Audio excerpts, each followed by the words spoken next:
Assalamualaikum warahmatullahi wabarakatuh. Alhamdulillah wa syukurillah wala haula wala quwata illa billah amma ba'du. Jadi hari ini kita akan berkonsultasi dengan seorang figur ternama dari Pondok Pesantren Tanfirul. Beliau bernama Ahmad Sahal Mahfud SPD dan juga wakil kesiswaan di SMP Islam Tanfirul dan juga sekretaris atau sekjen Yayasan Pondok Pesantren Tanfirul dan juga asatid atau guru yang ada di Pondok Pesantren Tanfirul. Jadi di sini kita akan membahas apa atau gimana keadaan di Pondok Pesantren ini dengan adanya pandemi virus corona atau virus yang sangat mematikan. Oke, gimana Tat? Kira-kira semenjak ada pandemi Pondok Pesantren ini gimana kegiatannya? Ya, semenjak pandemi pada tahun 2019 ya. Pada tahun 2019 memang awal-awal munculnya pandemi, seluruh kegiatan pendidikan bahkan di seluruh Indonesia, bahkan di dunia itu sempat diberhentikan. Ya, artinya digunakan untuk proses pembelajaran lewat virtual atau daring. Nah, di Tanfirul sendiri ini ada yang mengadakan daring, juga ada yang mengadakan tatap muka. Kegiatan belajar mengajarnya termasuk mengaji, cuma tetap melakukan prokes atau protokol kesehatan.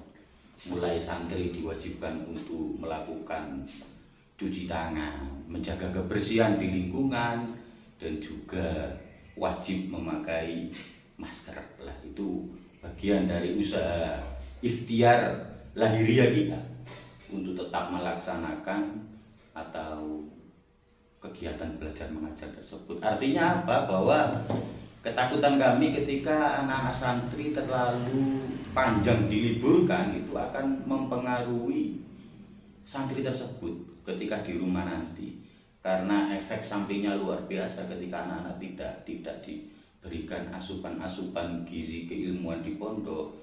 Kalau lama tidak mengaji juga efeknya luar biasa, Pak. Luar biasa. Jadi selama pandemi ini alhamdulillah Tanfirul tetap melaksanakan ngaji.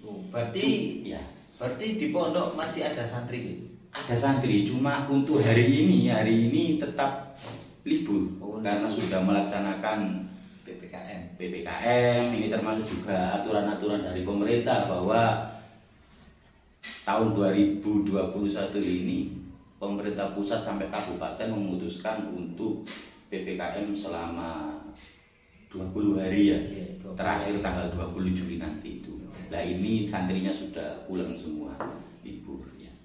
Tapi untuk yang kedua ini, ya, menurut jenengan sendiri, ya, virus corona itu gimana? Soalnya kalau saya lihat ya di media sosial itu ada yang berbeda pendapat, ada yang mempercayainya, dan ada juga yang tidak mempercayainya. Itu gimana menurut jenengan sendiri? Itu memang ada beberapa stigma dari masyarakat atau dari para ilmuwan bahwa virus corona ini ada yang mengatakan benar adanya, juga ada yang mengatakan bahwa virus corona ini adalah konspirasi global, bahwa konspirasi buat-buatan oleh orang-orang barat, bahkan orang Cina sendiri.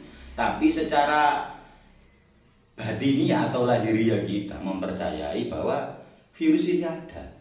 Virus ini memang benar-benar ada, cuma skala penularannya ini juga luar biasa. Nah, ini untuk persepsinya ini kan tergantung individu masing-masing, apakah mempercayai adanya virus corona atau memang virus corona yang dipercaya sebagai konspirasi global dari orang barat maupun orang Cina. Itu mungkin itu yang bisa saya sampaikan terkait virus corona tersebut. Cuma kasusnya ini tidak ngomong di Indonesia saja, tapi meliputi belahan dunia.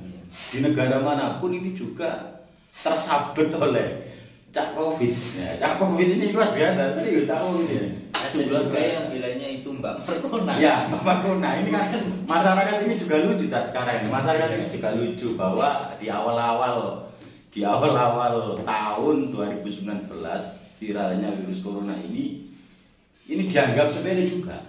Tapi ketika membludak angka kematian, persentase angka kematian besar, bahwa ternyata mereka sudah yakin bahwa corona ini ada itu. Ya itu mungkin itu. Ya. Ini saya boleh ngapa tak? Monggo Boleh. Ya. Saya dulu. Ya. Dan ini yang lagi viral ini ya, yang Ya. berada di Kota Lamongan. Baru-baru ini kan di alun-alun dipasang banner plus pocongnya. Pocong. Iya. Nah itu kan beberapa hari yang lalu Iya. dicuri pocongnya. Nah, itu gimana? Kok Iya, bisa iya. gitu? Soalnya jenengan itu gimana? Gini, memang ikhtiar ini khusnudon kita ya. Iya.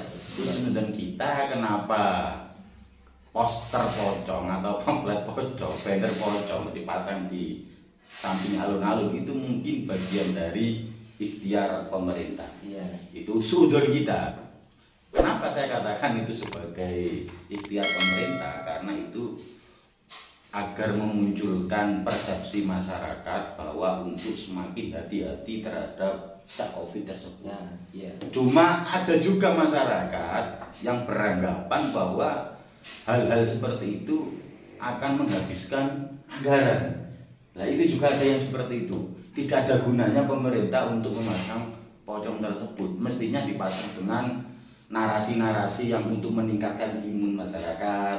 Lah itu. Tapi kita juga ada persepsi positif, ada persepsi yang negatif. Itu lumrah di dinamika masyarakat rumah sekarang. Iya. Ya. Jadi itu yang tadi Iya. tentang corona ya. Jadi kita lanjut ke pendidikannya. Ya, pendidikan ini. Jadi untuk kajian-kajian di pondok ini bagaimana kajian? Oh, kajiannya kan? Oh, masuk masuk kajiannya. Maksudnya gimana ya? Ngajinya itu biasanya pakai kitab apa? Oh, ya kan. Di Tanfirul Ghoi sendiri ini untuk masalah kajian-kajian kitab klasik itu sudah lengkap, Tad. Mulai dari level bawah sampai level atas itu lengkap. Di Tanfirul Ghoi tersedia lembaga Taman Pendidikan Quran, ada TPQ. Ada tahfidz Al-Quran juga ada tahfidz Al-Quran dan juga ada hifdzul Quran secara menghafalkan Al-Quran. Ada juga dinia ula, wusto sampai mu'alimin. Untuk kitab-kitabnya tadi itu kan tergantung levelnya anak masuk di tingkat apa dulu. Jadi di tiap tingkatan itu mempunyai varian kitab yang berbeda-beda sampai ke jenjang mu'alimin itu. Dan insya Allah kalau santri Tanfirul Ghoi sudah masuk di level sampai mu'alimin atau sampai di tataran 10 tahun, 11 tahun untuk masalah perkitaban ya, untuk masalah perkitaban, kalau pondok salaf itu sudah menguasai secara kualitas. Tapi menurut jenengan sendiri, Iya. kitab apa yang Anda sukai? Ini pertanyaan yang sangat luar biasa ini. Kitab apa yang saya suka? Itu semenjak saya nyantri di Tanfirul Ghoi ini, salah satu kitab yang saya suka itu adalah kitab Jurumiyah. Iya, Jurumiyah itu. Nahwu itu ya, mungkin gak asing lah bagi bahasa santri itu nahwu itu. Cuma pada waktu saya nyantri itu memang luar biasa ketatnya di sini.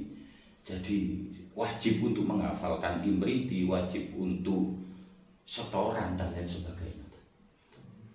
Sampai sekarang pun seperti itu. Sampai sekarang anak-anak diwajibkan untuk hafal Imriti, bahkan menguasai selama 3 tahun itu menguasai bidang Imriti, bidang sorab dan lain sebagainya itu.